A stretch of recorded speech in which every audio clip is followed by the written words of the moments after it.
Bora, galera, para mais uma aula. Então, essa aula hoje a gente vai falar sobre os Estados Unidos no século XIX e o que a gente chama de Guerra de Secessão, né? Vou explicar as duas coisas, a gente vai aprofundar no tema, mas a gente tem que ter uma noção do porquê o assunto é importante, né? Você pode concordar com a postura dos Estados Unidos no globo ou não, mas não importa se você concorda na verdade, né? Se você acha que é legal, se você acha que é ruim, se você acha que é bom. A gente precisa entender porque, independente do que você acha, os Estados Unidos influenciou e muito o mundo ocidental, especialmente nesses próximos séculos aí, no século no século 20, 21. E a gente está falando um pouco da formação de como os Estados Unidos se tornou a nação mais forte no mundo em questão financeira e questão bélica, né? E política também. Então, nessa aula a gente vai entender como é que aquele país que algumas aulas atrás conseguiu conquistar sua independência, como é que ele vai se tornar uma potência aí, tá bom? Então a aula começa lembrando do contexto do país dos Estados Unidos no século XIX, né? O nome dos Estados Unidos ele já representa muito, né? A gente para e pensa que são Estados Unidos. Então, são vários estados que estão unidos em uma nação só. Putz, André, que bela aula, que explicação da hora. O que isso quer dizer? Que cada um desses estados eles vão ter uma certa independência entre si. Só que ao se juntarem, né, as 13 colônias, elas perceberam que elas eram mais fortes juntas do que separadas. E por isso eles formaram uma nação chamada Estados Unidos, que na verdade são realmente Estados Unidos, certo? É, Após essa independência, a gente já conversou em aulas passadas, o que aconteceu? Os Estados Unidos decidiram que seria melhor para eles adotar uma postura um pouco mais isolacionista em relação aos conflitos que aconteciam na Europa, né? Então, eles adotaram um modelo que a gente chama de isolacionista, por quê? Porque eles não se envolviam nos conflitos que estavam acontecendo na Europa. Então, o que estava acontecendo na Europa nessa época? A gente lembra que estava passando a unificação italiana, a unificação alemã, estava tendo várias tretas lá, a Guerra Franco-Prussiana, lembra? Então, os Estados Unidos adotou uma postura de se isolar em relação a esse conflito, de ficar quieto no canto dele, cuidando dos seus problemas internos. Afinal de contas, os Estados Unidos estavam passando ainda por um momento de consolidação de seu poder, né? É importante a gente perceber isso, beleza? E ao se isolar, os Estados Unidos eles adotaram uma postura de expansão para dentro do continente norte-americano em relação ao oeste, tá? Isso vai ser muito importante, né? Por quê? Porque essa expansão ela gera terras agricultáveis, ela gera recursos, né? Os Estados Unidos vai usufruir muito bem desses recursos para montar uma base forte aí daquela economia do que a gente estava falando, certo? O mais nítido exemplo é a expansão para a região da Louisiana, né? Vou mostrar um mapa daqui a pouco, vocês vão ter uma noção do que eu estou falando, mas essa região gerou para os Estados Unidos muitas terras agricultáveis, muitos lugares para os Estados Unidos cultivar o trigo, cultivar o milho, que são coisas, o algodão, que são coisas, são recursos agrícolas que o país exportava e até atendia o seu mercado interno, beleza? Só que é óbvio que isso não agrada muito os países europeus, né? Especialmente a Inglaterra, que tinha uma forte influência sobre a região do Caribe, né? Lembra dos piratas do Caribe que aconteciam nessa época? Pode ver que os nomes dos piratas do Caribe é Jack Sparrow, é o Teach, né? Que era o Barba Negra, é, é, o Newgate, que era o Barba Branca, todos esses personagens têm nomes ingleses, né? O Blake, Francis Drake, né? São nomes ingleses, né? Então a gente percebe que nessa época a atuação corsária, a atuação da Inglaterra no Caribe era forte. Os Estados Unidos eles estão começando a se estabelecer, e óbvio que a Inglaterra ela não vai gostar dessa postura que eles estão adotando em relação ao Mar do Caribe, né? E aí vai acontecer a Segunda Guerra da Independência, a Segunda Guerra de Independência dos Estados Unidos e Inglaterra. A Inglaterra ela vai perder, e isso vai gerar, obviamente, uma maior liberdade de navegação e comércio para os Estados Unidos, não só na região, mas até no mundo, né? Não que os Estados Unidos tivessem a força que eles tinham hoje, mas eles já olham e falam, olha, a gente pode gerar agora uma força global, tá? Só que eles não geram, tá? Eles geram muito mais muito mais, eles se concentram muito mais na região das Américas, e a gente vai explicar como isso tudo se consolidou. Tudo isso que eu falei é um resumo do que acontece até o fim da aula, tá? Isso tudo foi um resumão. Agora a gente vai esmiuçar essas coisas, tá? É, então, assim, o primeiro elemento que a gente tem que ter noção é a expansão para o oeste, né?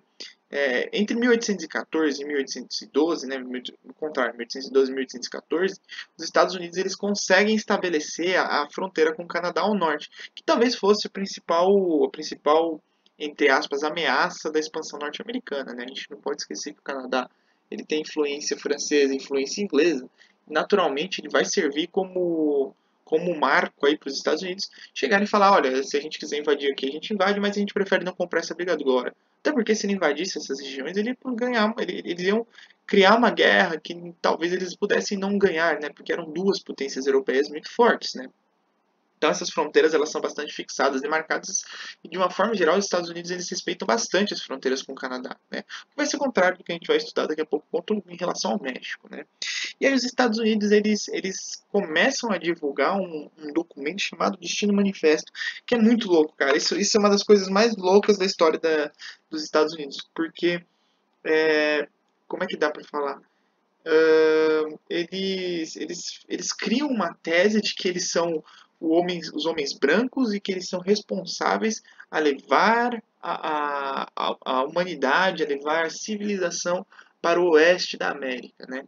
E isso implica em tudo que tiver entre o leste e o oeste da América, os Estados Unidos vão passar o rodo. Então, é nessa hora que eles acreditam que levar tecnologia significa matar índio, matar os espanhóis que estavam ali, os mexicanos, né, os latinos que estavam ali, e eles saem passando rodo, assim, mata todo mundo, briga, vai brigando, né? Teve momentos em que os Estados Unidos fez isso de forma diplomática, em que ele comprou terras e tudo mais, mas teve momentos de guerra, né? Vai ter a guerra do Texas contra o México, né? Que vai ser anexado em 1845, se eu não estiver errado, certo? E algumas coisas que eles compram, né? A Louisiana mesmo, por exemplo, foi uma compra de uma terra pela França, o Alasca vai ser da Rússia. Então, assim, é um momento em que os Estados Unidos ele começa, através do Destino Manifesto, ele legitima, a palavra que a gente quer usar é legitimação, ele legitima as ações em relação ao oeste do continente norte-americano. Né? Ele vai se expandindo. Né? Tem uma imagem muito famosa, daqui a pouco vou passar o slide, e que quando fala de Destino Manifesto, essa imagem tem que ir na cabeça de vocês, porque é um quadro e esse quadro ele cai no vestibular, caiu mais de uma vez, e é assim, é uma questão dada. Você bate o olho e você fala, velho, isso aqui é Destino Manifesto. Marca o X na alternativa e vai embora, assim, ganha sua alternativa, ganha seu ponto e passa para a próxima, porque eles perguntam isso, né? E através, é aquilo que eu falo para vocês de identidade nacional, né? Uma forma muito boa que eles tiveram que eles tiveram como que se diz, de aumento de influência, né? Foi assim, de uma forma que eles conseguiram para criar a identidade nacional foi de aproveitar o nacionalismo e criar essa identidade de nacionalismo nos Estados Unidos, que até hoje, inclusive, é muito forte, de falar que as terras norte-americanas, que os Estados Unidos são a maior nação do mundo, e nessa época eles começaram esse discurso de que eles eram a maior nação do mundo, eles seriam a maior nação do mundo, e que uma forma que eles tiveram de legitimar esse discurso foi a criação de heróis. Então, até hoje a gente vê muitos filmes que retratam o peregrino, né? Eles criaram a Thanksgiving lá, a Ação de Graças, que é um feriado para homenagear esses peregrinos, os caras que expandiram para o oeste também, né? Que conquistaram, desbravaram os índios e tudo mais, e que, enfim, eles criam essa identidade através disso, né? E esses heróis, como que é o nome? O Billy the Kid, por exemplo, né? Ele está presente no imaginário norte-americano como um dos desbravadores, e na verdade o cara era um assassino, né? Isso a gente não pode deixar de ter em mente. É bastante parecido com o que a gente tem em relação aos bandeirantes no Brasil, né? A marcha para o oeste dos americanos tá para nós de São Paulo que a gente acha dos bandeirantes, assim, dadas assim, bastante proporção, tá? Vamos colocar essas proporções também. até 1850 os Estados Unidos conseguem então conseguem alcançar o Pacífico, né? Então eles saem da costa leste, alcançam a costa oeste e eles consolidam seu território nacional até a região do Pacífico, né? No meio disso eles fazem guerra contra o México, eles anexam quase que grande parte do território mexicano, né? O Texas ele vira americano, do norte, ele vira estadunidense, né? Vamos deixar claro aqui os termos corretos durante a aula, certo? E nesse momento, os Estados Unidos alcançam o Pacífico e já gera entre 1400 e 1848, na verdade, 1855, a tal da Corrida do Ouro. E aí muita gente que estava no leste começa a ir para o oeste para alcançar ouro mesmo. E muita gente começa a parar no meio. Se você for ver, existe um desertão ali no meio dos Estados Unidos, né? E como que os norte-americanos fazem para conseguir estabelecer as pessoas nessa terra nova? Eles criam o Homestead Act, que é mais ou menos uma coisa parecida com o Despossidedes aqui no Brasil, né? Que é um jeito de você garantir que quem chega nessa terra pode ficar com essa terra para si, entende? Não. Quem toma conta dessa terra, quem cuida de lá, pode ficar com essa terra para ele, né? E aí acontece uma coisa muito louca, né? Que é nesse momento, os Estados Unidos então, eles se fixam nessas terras, né? A consolidação do território nacional tá bem avançada, né? Eu tenho uma ideia bastante nacionalista. Aí a ideia, aquele conceito de liberalismo começa a influenciar cada vez mais o pensamento norte-americano, né? A gente começa a ver começa a aparecer um sentimento de que os Estados Unidos eles iam ser, né, a maior nação do mundo. Eles começam a acreditar nisso e eles começam a investir em indústria, eles começam a industrialização então começa a ser nessa parte nessa época e tal. E por conta disso, por conta dessa influência no pensamento do americano comum, na influência da sociedade de uma forma geral, é que os Estados Unidos começam a tomar medidas que conversam bastante com o liberalismo, né? E aí o Andrew Jackson, né, o presidente dos Estados Unidos, ele consegue estabelecer o fim do voto censitário e cria o sufrágio universal masculino. Fique claro que é masculino, a gente ainda está longe aqui de falar de medidas feministas, né? Então esse masculino aqui ele é importante porque a gente está falando, certo? E aí isso gera uma coisa muito louca, que quem está votando agora nos Estados Unidos é o homem, só que esse homem ele é o homem comum norte-americano, né, o WASP, né, o White Anglo-Saxonian Protestant, né, e as medidas então dos próximos presidentes, dos próximos representantes vão ser cada vez mais refletem muito mais a sociedade do que, por exemplo, na Europa, que a gente teve aquela transição cada vez menos nobre, mais burguesa, né? E ainda assim não representavam o povo aqui, não que seja uma representação do povo naquela, nossa, que representação, só que já é muito mais do que nos outros lugares. Então, desde o início então desse momento, os americanos eles começam a ter uma liberdade de política muito maior do que os outros países. Os norte-americanos já nascem praticamente, né?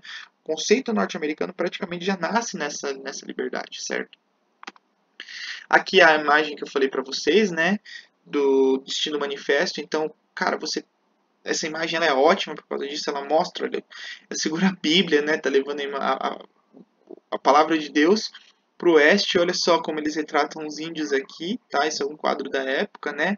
Então retrata os índios e as feras selvagens no mesmo plano, como se eles fossem as mesmas coisas, né? O bisão praticamente foi extinto, então eles tiravam os índios. Olha aqui o homem branco chegando, né? Com o seu poder, com a sua tecnologia, com as estradas de ferro. Olha o que ela segura, uma fiação, né, de comunicação. Enquanto a ilha de Manhattan, aqui, ó, com a ponte do Brooklyn, ela é uma representação cada vez mais do homem branco que está trazendo em si, consigo, a, a tecnologia e o conhecimento, né, que está se espalhando aí para o oeste, que é obscuro. Olha só como ele é pintado, com uma escuridão, enquanto o leste, né, de onde eles estão vindo, é claro, iluminado, óbvio, com saber, não à toa o nascer do sol aqui, né? Então, é como se tivesse sido levando como tivesse sido levado o conhecimento aí para esse oeste. Óbvio que muitos índios morreram nessa fase, que até hoje os Estados Unidos têm uma dívida histórica, eles têm uma dificuldade para reconhecer isso. Óbvio que muitas medidas estão sendo feitas assim, mas é mais ou menos em relação aos índios o que a gente tem no Brasil, com algumas proporções devidas, certo? Aqui está o mapa que tem na apostila de vocês, mostrando essa expansão. Aqui mostra mais ou menos o que foi adquirido, o que foi anexado. Então isso aqui foi por guerra, né? Com guerra América, como é que é? Estados Unidos e México, né? O México está aqui embaixo, beleza? Enquanto teve coisas que os Estados Unidos eles compraram mesmo, né? Eles compraram do Alasca, eles compraram da França. Eles compraram o Alasca da, da Rússia, né? E aí como é que fica então? Qual que é a grande questão que começa a mexer com os americanos, né?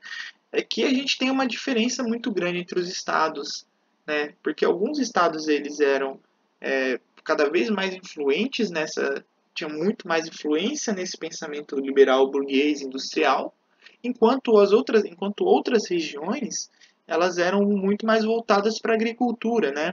E com isso o recrudescimento social, né? Uma sociedade muito próxima, inclusive em alguns aspectos daquilo que a gente vê aqui no Brasil, ela é montada, né? Então a gente vai ter e isso não é coincidência, tá? Os estados são divididos em dois, que são os estados do norte e os estados do sul. A gente não pode esquecer que os estados do sul são aqueles que têm um lance mais uma economia, não um lance, olha que termo técnico bonito, né? Uma economia mais voltada para o cultivo, para o plantation, né? Acho que vocês já ouviram essa palavra com o Tavinho aí, né? O plantation, o que é o plantation? São grandes extensões de terras com mão de obra escrava, produzindo apenas um produto ou poucos produtos agrícolas e que são voltados para exportação. Isso é o plantation, né? E os estados do sul tinham, inclusive, um clima mais suscetível à agricultura, enquanto os estados do norte eram mais frios, né? Então ficava difícil que essa agricultura acontecesse. Óbvio que não é só essa a razão, tá? Tem muita, muitas outras razões, muitos outros motivos para que isso acontecesse, né? Mas basicamente isso foi uma das principais razões para que isso acontecesse, né? E os estados do norte eram baseados no trabalho livre e na indústria, né? Os Estados Unidos estavam passando então por esse momento de industrialização. Olha, veja aqui, fica bem claro. Olha só, tem até uma divisão: Estados do Norte e Estados do Sul aqui, se você for ver, né? E era mais ou menos isso mesmo, tá? E aí, era baseado então nesse trabalho livre na indústria inclusive muitos deles aboliam a escravidão no norte, né? Durante a expansão, e acontece uma coisa muito louca, né? O que a expansão ela gera, nessa expansão para o oeste? Ela gera um conflito, porque e agora? Quem que vai nesses estados novos que estão entrando nos Estados Unidos? O que eles vão fazer? Qual vai ser o papel deles?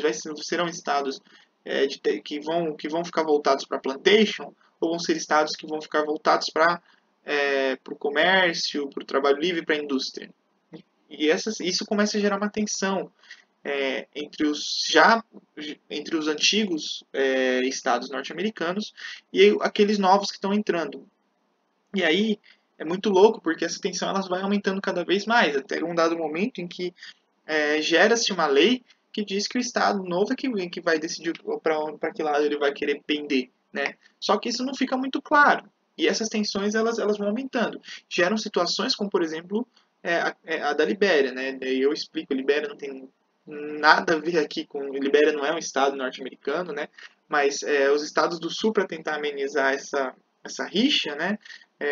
Alguns dos latifundiários, eles resolveram comprar uma terra, né, na África e jogar escravo liberto lá, sabe? Escravos, alguns deles idosos, que já fizeram seu trabalho, outros até com algum apoio de sufragistas, né?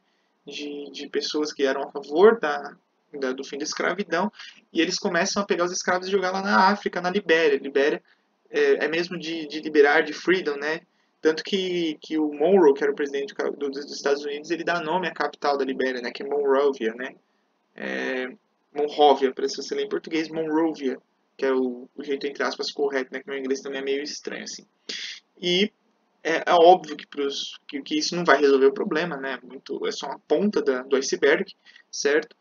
E, assim, esses conflitos cada vez mais, né? Eles aumentam cada vez mais. E a gente não pode esquecer que o norte, ele não tá tentando esse fim da escravidão porque ele é bonzinho, tá?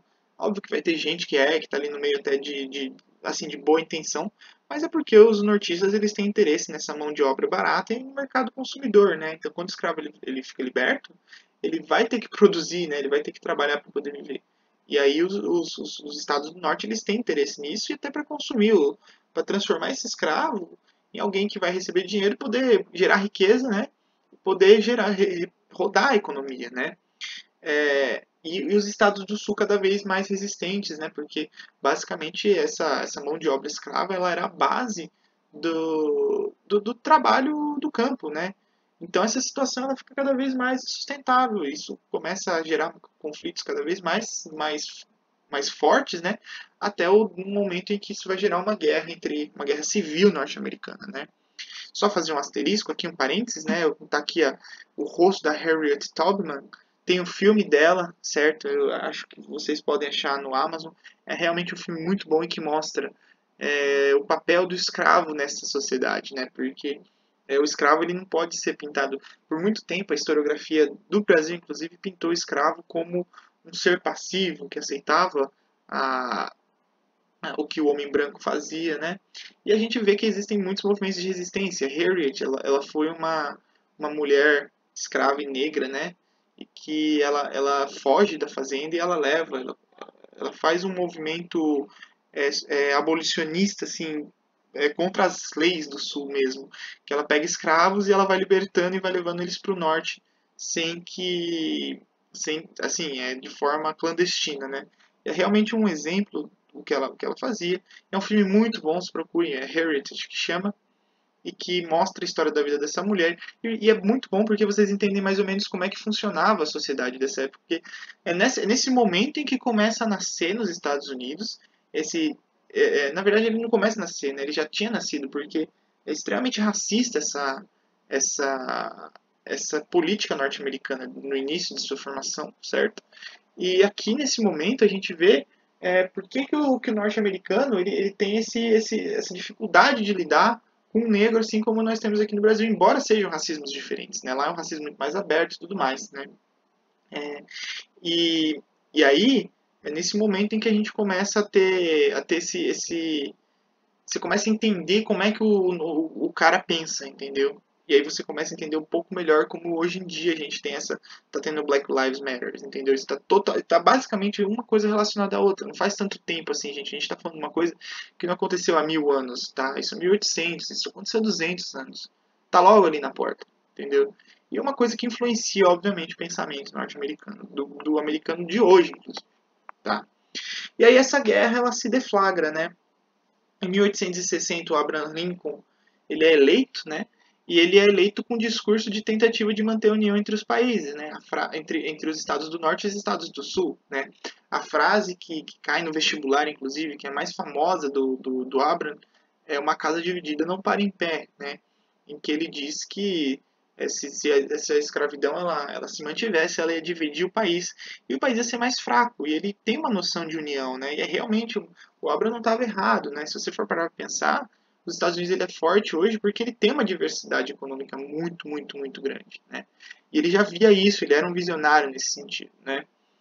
Só que ele encaminha, obviamente, uma força para o lado do modelo industrial, que óbvio, assim, ele percebe, assim com essa visão dele, ele percebe que isso vai gerar mais lucro, isso vai gerar benefícios muito maiores para os Estados Unidos.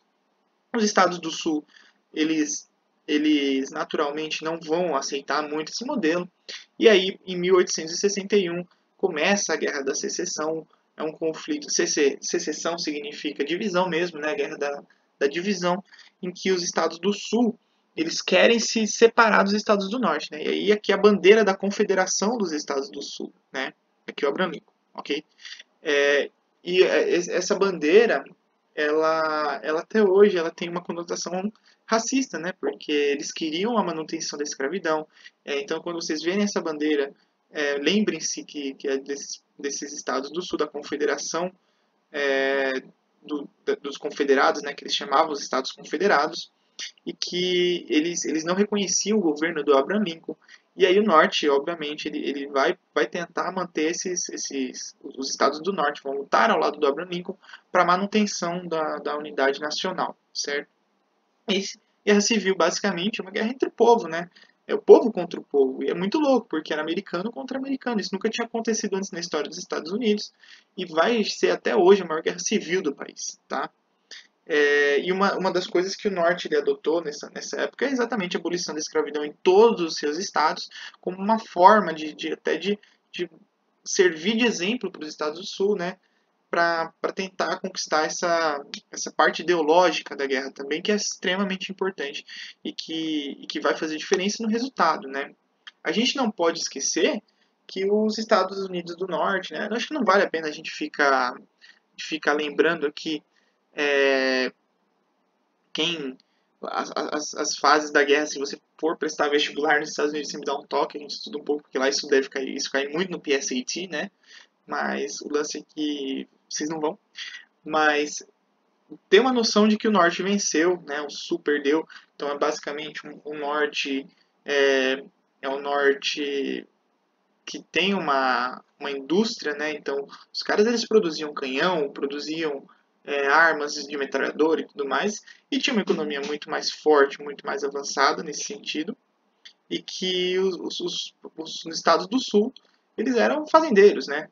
Então, assim, o norte ele massacra o sul nesse sentido e mantém a unidade nacional, né? Só que assim não durou essa calma, ela não durou tanto assim, né?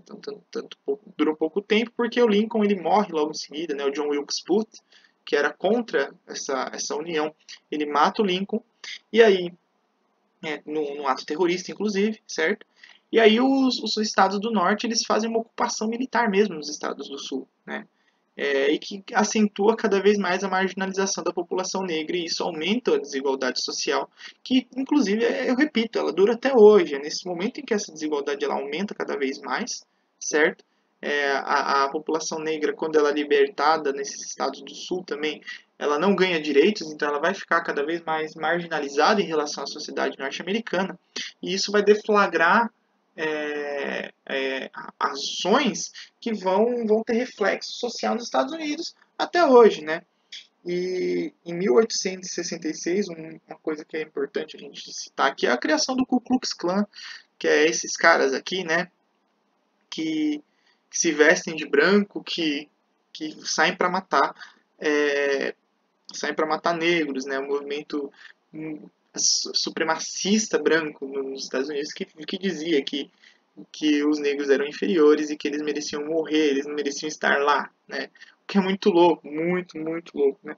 Procurem, eu tenho dois filmes que eu sempre recomendo, né? O Django Livre, ele dá uma citada sobre isso, é realmente muito bom filme para assim, como fato histórico a gente tem que lembrar é filme de Tarantino cheio de sangue, cheio de violência, mas que mostra uma boa parte dessa violência, de contradições da sociedade americana dessa época, né, que duram até hoje, aquilo que eu vivo repetindo. E o Forrest Gump, né? Para entender um pouco do contexto do pensamento norte-americano, Forrest Gump é maravilhoso, né? Fora ganhou o Oscar, é um filme muito bom, assistam aí. São as duas recomendações culturais que eu tenho para esse fim de semana aí de vocês, tá? Tudo na Netflix tem. É, e aí, a gente tem esse movimento consolidado, né? E aí a gente tem e nesse momento, então, após a Guerra de Secessão, os Estados Unidos ele começa a consolidar o seu poder agora que ele olha assim e fala, opa, peraí, nós temos um país realmente muito grande, muito forte, com uma economia que pode se expandir pelo mundo, que vamos começar se expandindo por onde? E aí eles aumentam sua influência no Pacífico e nas Américas, né? O que é isso, né? Com medidas cada vez maiores, como a Emenda Platt. O que é a Emenda Platt? Vou citar cada uma dessas aqui e vou explicar, tá? A Emenda Platt ela é uma emenda na Constituição cubana que durante a guerra de libertação de Cuba, os Estados Unidos ajudou, né? E aí, como uma cláusula dessa vitória norte-americana junto de Cuba, pela sua liberdade, eles criam uma emenda na Constituição cubana de que os Estados Unidos poderiam intervir na ilha a hora que eles quisessem, né? O Platt, ele era um senador norte-americano e ele cria uma emenda na Constituição cubana. Olha que muito louco, né? Olha a influência, olha o tamanho da influência de um país em outro, assim, né? As Filipinas, que também nessa guerra acabou gerando, eram ilhas espanholas na Ásia, acabaram virando norte-americanas, né? O Havaí, o Alasca, os Estados Unidos, ele consegue também a dominação sobre esses territórios. E o Canal do Panamá talvez seja uma das coisas que fica mais clara, né? Os Estados Unidos, eles criam um canal no meio de um outro país e que esse canal ficaria sob a jurisdição norte-americana, sabe? Então, assim, realmente os Estados Unidos, eles estão consolidando a sua influência na América e no Pacífico, né? Especialmente ali no Caribe. E isso ficou conhecido especialmente durante o governo do Roosevelt, né? O Theodore Roosevelt, Teddy Roosevelt, que é o cara que aparece uma noite no museu, que é o ator que morreu lá, eu esqueci o nome dele agora.